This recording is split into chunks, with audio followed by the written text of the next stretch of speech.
કાળિયાબીડી સાગવાડીના રહીશો દ્વારા કલેક્ટરશ્રીને બમ્પ બનાવવા માટે આવેદનપત્ર પાઠવવામાં આવ્યું। થોડા દિવસો પૂર્વે જ સાગવાડી વિસ્તારમાં અકસ્માત સર્જાયો હતો અને આ પહેલી વખતની ઘટના નથી કે અહીંયા અકસ્માત સર્જાયો હોય, પરંતુ અહીંયા વારંવાર અકસ્માત સર્જાતા રહે છે। ઉપરથી સાગવાડી સોસાયટી અને જ્ઞાનગુરુ સ્કૂલ પણ અહીં આવેલી છે।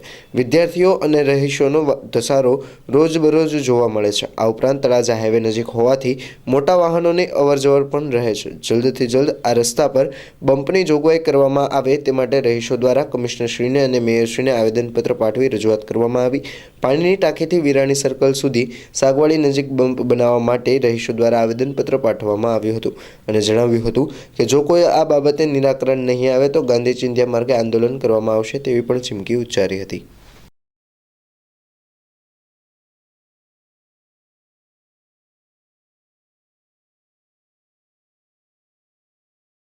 મારું નામ ભારતીબેન વિનોદભાઈ રાખસિયા, કાળિયાબીડ સાગવાડી। મારે અત્યારે કાળિયાબીડમાં બમ્પ મૂકવા માટે મેયરે, કમિશનરને, મ્યુનિસિપાલિટી વિભાગમાં અમે રજૂઆત કરવા આવેલા છે અને શોકમાં બહેનો ભાઈઓ બધા સાથે મળી અને રજૂઆત કરી છે। અકસ્માત વારંવાર થાય છે। ઉંમરવાળા 4-5 તો ડેડ થઈ ગયા છે બોડી, અને 4-5 તો અત્યારે હોસ્પિટલ છે અને હું પોતે જ હોસ્પિટલે 2-3 બહેનોને તો લઈને ગઈ છું। તો ઝડપથી આનો નિકાલ થાય એવી અમારી નિમ્ન વિનંતી। મારું નામ વિજય જાની છે।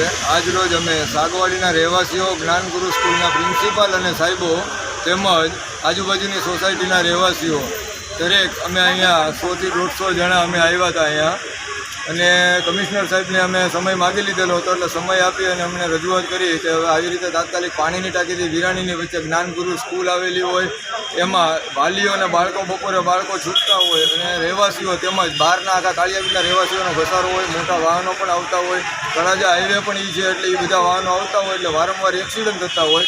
એટલે અમારી ત્રીજી રજૂઆત છે કમિશનર સાહેબ પાસે પણ, એટલે હવે તાત્કાલિક આનો નિકાલ થાય।